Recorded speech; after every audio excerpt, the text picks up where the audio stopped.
Good morning.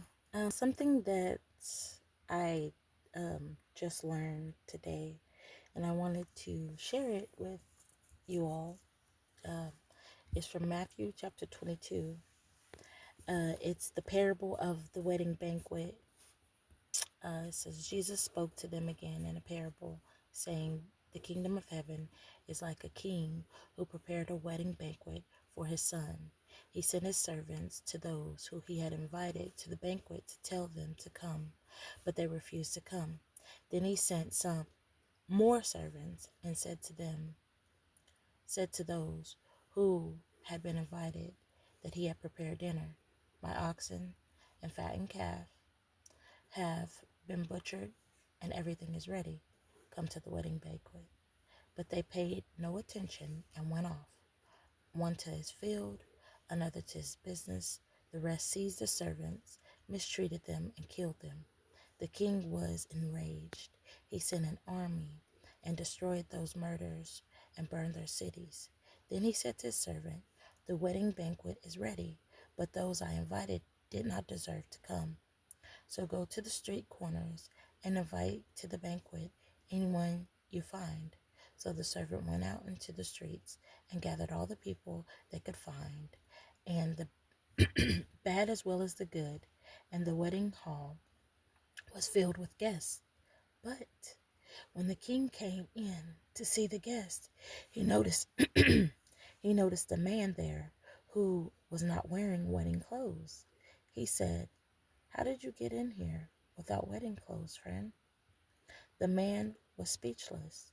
Then the king told the attendants, "Tie his hands and his feet and throw him outside into the darkness, where there will be weeping and gnashing of teeth. For many are invited, but few are chosen." And that was Matthew chapter 22, verse 1 through 14. The reason the reason why I wanted to talk about that was because I just started doing research to see why that last part, the part where the king seen the attendant, the person there at the banquet, and he seen him without wedding clothes, and was like, when I was younger and stuff, and I would hear this part, I was just like, okay, like, okay, he didn't have wedding clothes on. He might have not been able to afford wedding clothes. Why did he throw him out? And I couldn't understand it. Well, today I did a little research. Excuse me. Did you know that back in the day, they used to provide wedding clothes for the wedding banquets.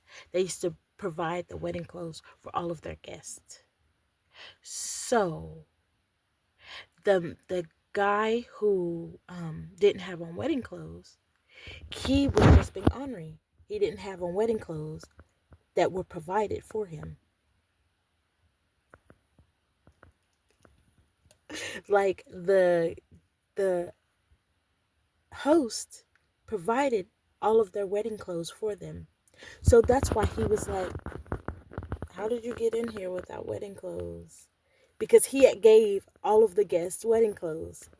And that just made me start thinking, like, all the times in our lives that God has provided everything we need, and we're just being ornery, and instead of using the gifts that God gave us, we just be ornery and be like, "I'm fine with this." Like, what the heck? um, but yeah, that's what I wanted to. I thought that was cool. Uh, use the gifts that God gave you. Stop being ornery. Stop settling for less than what God has for you, because God has amazing things for you. You are fearfully and wonderfully made, and we all should know that full well.